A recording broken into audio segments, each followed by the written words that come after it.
Is the political landscape of New York City undergoing a fundamental, irreversible transformation that leaves many of its longtime residents behind?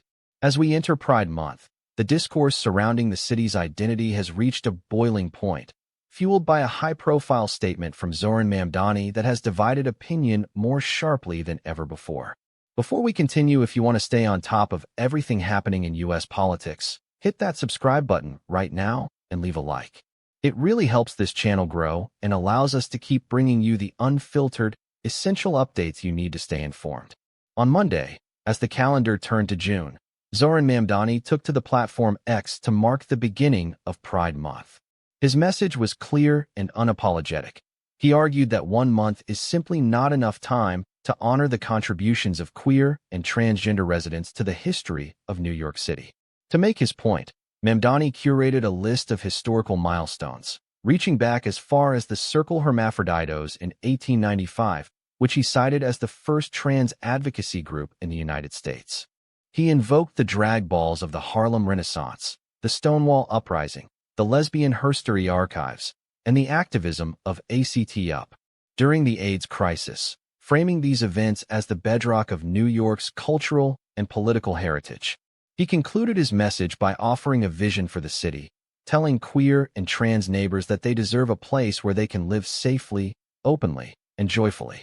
While this sentiment was echoed by high-profile Democratic figures including former Speaker Nancy Pelosi and Vice President Kamala Harris, who both emphasized themes of equality and authenticity, the reaction on the ground in New York tells a much more complicated story.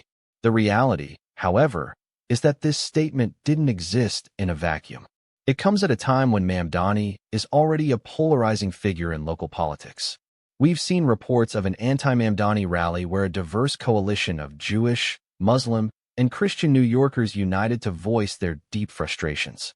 These protesters are not just talking about social issues. They are fundamentally rejecting the direction in which they believe the city is heading.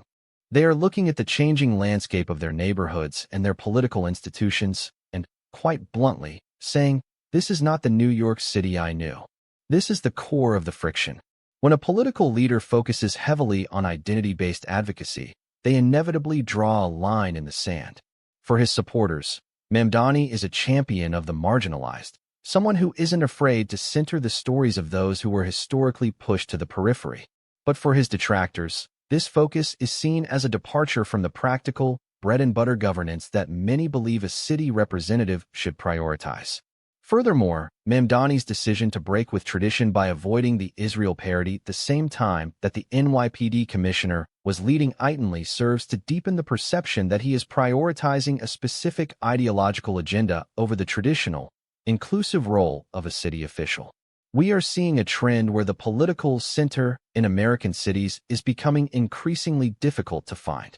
Every cultural touchstone, from the celebration of Pride to public parades and national observances, is being transformed into a battlefield. The outcome of this isn't just a heated debate on social media. It's a tangible shift in how New Yorkers identify with their city, how they interact with their elected officials, and ultimately, how they cast their votes. If the goal of these public declarations is to foster unity, one has to ask, is this actually succeeding? Or is it merely accelerating the fragmentation of our communities? The stakes here are high because they involve the very definition of what it means to be a New Yorker. When different faith groups and community leaders start organizing against their own representation, it signals a breakdown in the social contract. Mamdani's refusal to shy away from these controversial stances suggests that he is doubling down on a specific political strategy, betting that the future of the party lies in this bold, activist-led approach. Whether that gamble pays off or alienates too many moderate voters remains to be seen in the coming election cycles. So, where do you stand on this? Do you believe that public officials should use their platforms to highlight specific cultural and social struggles in this way? Or is it creating more division than progress? Drop your opinion in the comments below. I read every single one, and I want to know what you think is really happening on the streets of New York. The political climate is intensifying, and the discourse is only going to get louder from here. We will continue to follow these stories, bringing you the context that the headlines often skip over. Stay tuned, stay engaged, and keep questioning the narratives that are being presented to you. Thank you for watching.